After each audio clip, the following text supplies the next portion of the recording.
Bonjour Samir, Bonjour Marcel. je suis content de te retrouver aujourd'hui pour Moi, notre interview. moi aussi, je suis content de te voir. Une interview que j'avais envie de faire depuis un moment.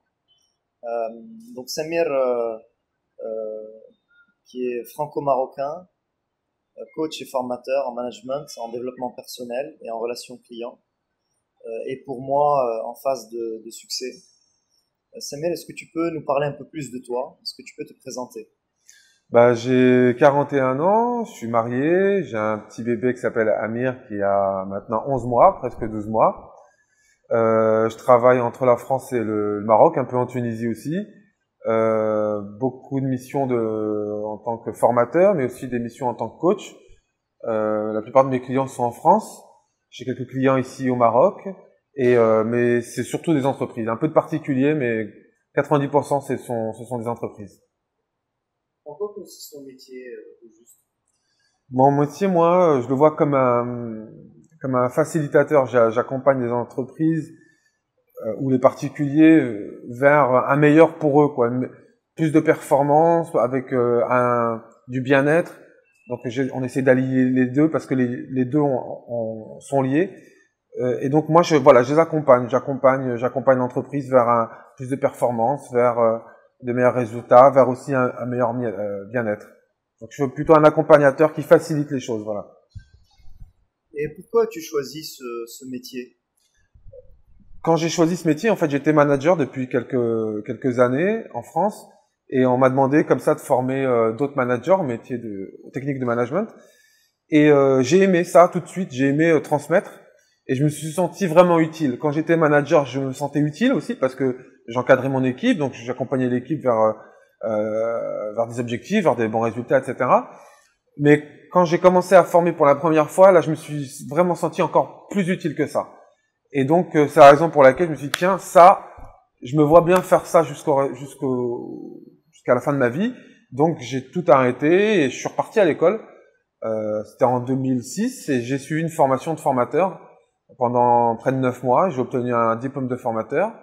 Et à partir de là, j'ai été recruté dans une boîte de formation qui m'a fait travailler pour plein de clients différents. Et puis ensuite, par le biais de mon parcours, j'ai quitté ensuite cette entreprise, je me suis mis à mon compte. Et voilà, donc aujourd'hui, c'est vraiment le sentiment d'être vraiment utile parce que tu permets un changement et ce changement permet un meilleur pour les autres. Tu vois, une meilleure journée, une meilleure façon de bosser, une meilleure façon d'être avec son équipe et une meilleure façon d'être avec ses clients. Et donc du bien-être aussi. Et donc voilà, je me sens vraiment utile et c'est ça qui mon moteur, quoi. C'est ma motivation première, c'est ça. On peut lire sur ton site, Format Coach International, un slogan, votre fournisseur de confiance. Pourquoi avoir choisi ce slogan? Ça m'est venu tout de suite parce que que ce soit les formations de manager que je dispense, que ce soit les formations de vente, ou de relations clients, ou peu importe les domaines, ou de formation de formateurs. Parfois, j'anime des formations de formateurs. En fait, à chaque fois, il y a un fil rouge, c'est la confiance. Alors, ça va être la confiance de l'équipe vis-à-vis du manager, la confiance du client vis-à-vis du commercial ou du vendeur, la confiance du groupe vis-à-vis du formateur, et la confiance que la personne a en elle-même, a en ce qu'elle fait, comment elle le fait, dans quel but elle le fait, quel est l'intérêt pour elle de le faire, etc. Et donc, cette confiance, elle embrasse tous les domaines, et donc j'ai pris conscience qu'au fur et à mesure, à travers les formations que j'animais, que ce que je percevais tout de suite comme changement chez les stagiaires, chez les apprenants, c'est la confiance. Ça se voit, on l'entend, et on sent qu'ils ont plus confiance en eux, en ce qu'ils font, en la manière de le faire, etc. Et donc, ça m'est venu tout de suite quand j'ai créé Format Coach International. Tout de suite, je me suis dit oui, de toute manière, au-delà des compétences que tu aides à améliorer, etc., au-delà de tout ça, finalement, c'est de la confiance que tu fournis aux gens. Donc, fournisseur de confiance. Ce que je remarque un peu au Maroc et en tout cas dans mon environnement et dans les gens que je côtoie au quotidien, c'est que la notion de développement personnel, elle n'est pas assez développée à mon sens. Elle est elle est peut-être réservée à une population bien particulière qui est peut-être très minoritaire au Maroc. Et je trouve que c'est dommage pour le pays et pour les Marocains dans l'ensemble. Je ne sais pas, est-ce que tu partages cet avis? Et si oui, qu'est-ce qu'il faudrait faire pour pouvoir changer cette tendance? Bien sûr.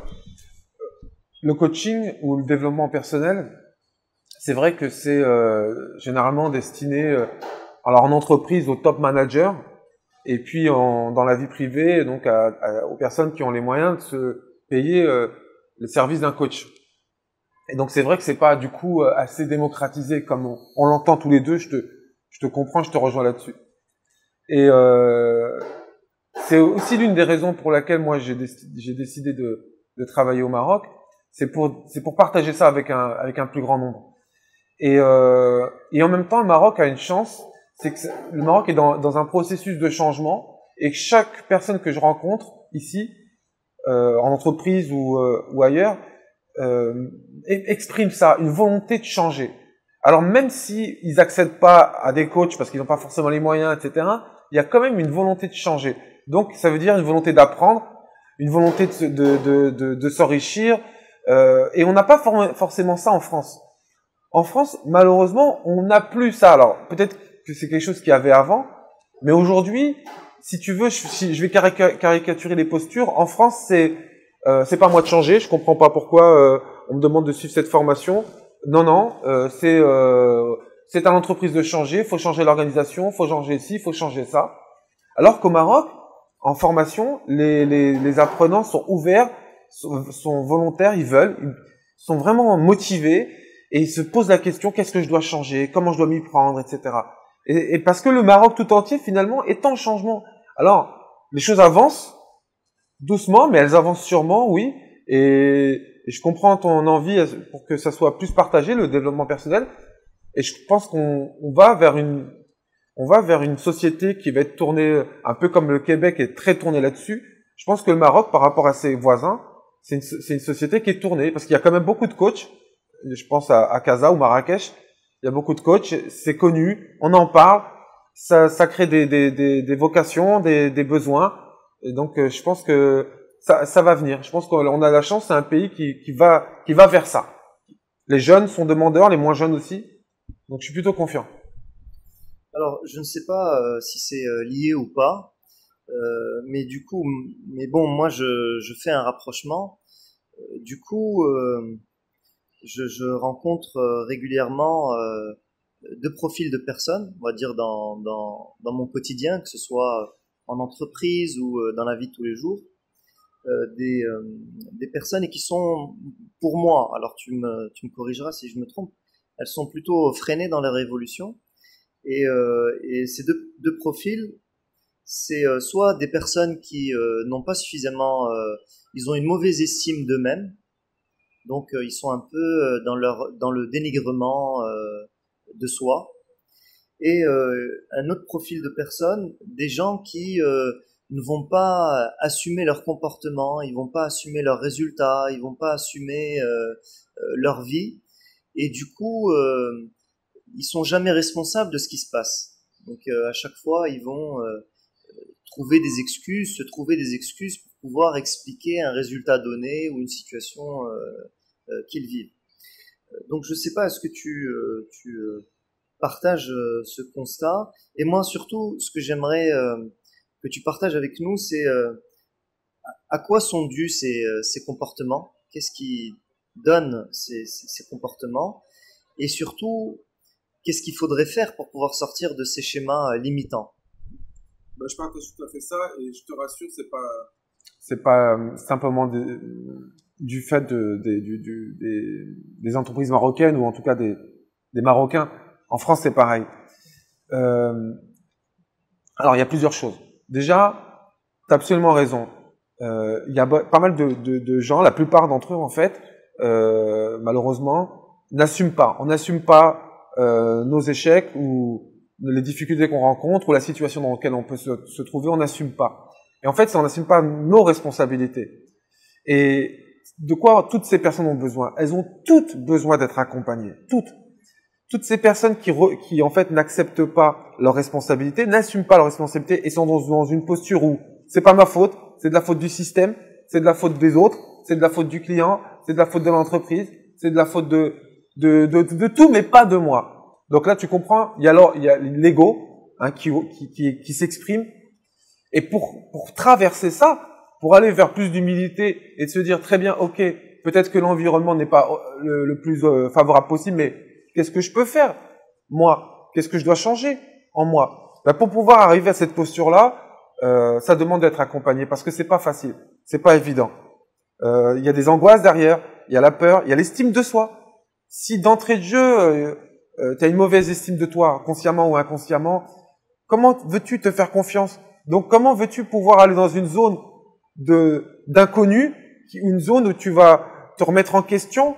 Tu peux pas. Tu as besoin d'avoir confiance en toi. En tout cas, la confiance en ta capacité à te remettre en question et à trouver les réponses à ces questions-là. Donc, ce de quoi ils ont besoin d'être accompagnés. Mais après, c'est pas parce que tu les accompagnes aussi que forcément tous vont y parvenir. Certains sont plus ouverts à ça, d'autres non. Mais c'est un mot important, c'est la responsabilité. Et d'ailleurs, si on regarde les gens qui réussissent, ce qui les caractérise aussi, c'est qu'ils assument. Ils assument tout. Ils sont pas dans la posture, ils n'étaient pas dans la posture, ah, c'est pas de ma faute. Ils sont tous dans la posture, qu'est-ce que je peux faire? Ok, l'environnement n'est pas favorable, mais qu'est-ce que je peux faire? De quelles ressources j'ai besoin? Qui peut m'aider? Qu'est-ce que je dois remettre en question? Qu'est-ce que je dois changer?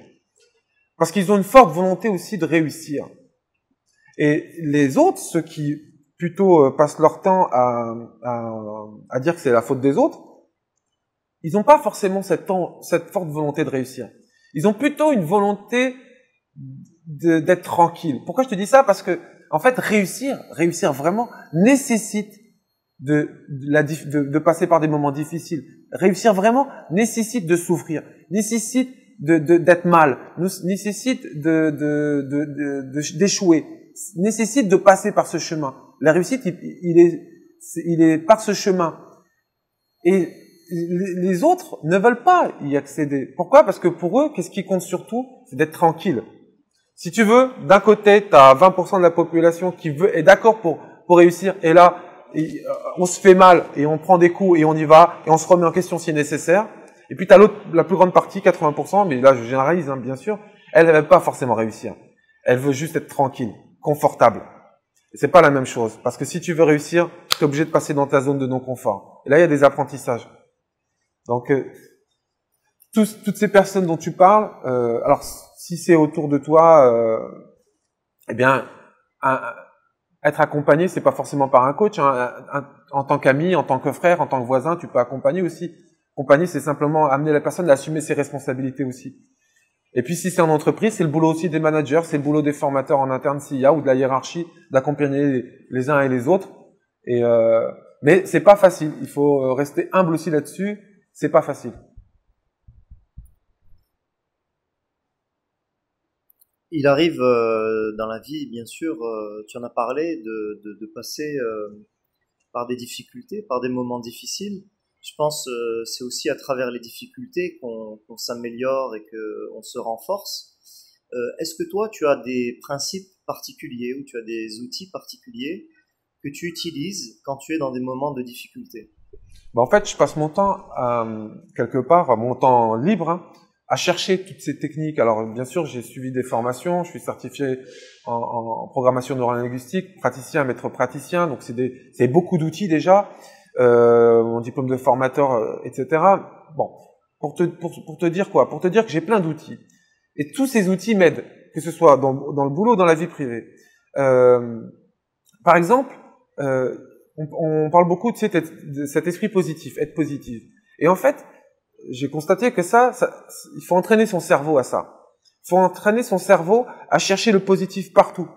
On vit tous des vies avec des hauts, des bas, des difficultés, etc., etc. Maintenant, la question, c'est comment tu réagis quand tu es face à un dit entre guillemets problème. Comment tu réagis? Alors, t'as le réflexe de commencer à pleurer, de te plaindre. Mais là, on retrouve l'ego qui est pas content et qui dit, un peu comme un enfant, ah, changez-moi tout ça, réglez tout ça, s'il vous plaît, parce que là, ça me convient pas. Et il y a une autre façon de gérer ça, c'est tout de suite mettre ton cerveau en mode positif et chercher où est l'opportunité. Et ça fait quelques années déjà que je travaille comme ça, moi que je fais comme ça, et ça peut être déroutant pour des personnes qui me côtoient, parce que en fait, dès qu'il se passe quelque chose, un dit négatif, un accident de vie ou n'importe quoi, tout de suite, mon cerveau se met en mode recherche d'opportunités. Et du coup, je passe pas une seconde à me plaindre, je passe pas une seconde à souffrir de la situation, à subir la situation, etc. Parce que je passe tout de suite à c'est quoi l'opportunité. Et il y a toujours des opportunités. Et si tu t'entraînes ton cerveau, à chercher des opportunités, eh bien, il va devenir compétent dans la recherche d'opportunités. Et tu vas trouver des opportunités très vite dans des situations où il semblerait qu'il n'y en ait pas. Et en fait, il y en a toujours. Et c'est marrant parce qu'en fait, tu parlais tout à l'heure des gens qui se plaignent, etc., qui n'assument pas leurs résultats ou leur vie. Et en fait, c'est ceux-là même aussi qui, lorsqu'ils ont un problème, bon, tu l'as compris, se plaignent et tout, et qui en plus partent dans le négatif et qui vont imaginer un scénario négatif avec des conséquences, etc., comme un scénario catastrophe, et s'enfermer là-dedans. Et plus ils le font, et plus ils sont compétents là-dedans, et plus ils deviennent experts dans le négatif. Et ils sont capables de dire, ah bah tu vas voir, du coup, voilà ce qui va se passer, etc., etc. Ah bah tu vois, je te l'avais dit. Ils sont même contents que le négatif dont ils craignaient arrive. Et en fait, c'est une révolution qu'il faut faire dans la tête. Et au lieu de chercher ce qui va pas, ce qui n'y a pas, ce qui marche pas, etc., au lieu de chercher tout ça, entraîner son cerveau à, allez, qu'est-ce qu'on a? Et justement, qu'est-ce que j'ai? Quelles sont les ressources dont je dispose à ce moment-là? Qu'est-ce que ça va me permettre? Tiens, c'est l'occasion de faire quoi? Et là, une infinie d'opportunités s'ouvrent, et c'est comme ça que tu passes les obstacles, et qu'en fait, t'en fais une force à chaque fois. Donc, c'est comme ça que je fonctionne, moi, depuis quelques années maintenant. Et quand je suis en accompagnement, en formation, avec les managers notamment, on parle un peu de ça aussi. Je partage beaucoup ça, parce que la posture, je me plains négatif, etc., est facile, elle fait du bien à l'ego, mais elle est contre-productive. Et dans l'entreprise ou dans la vie, elle fait perdre du temps et de l'argent et des efforts.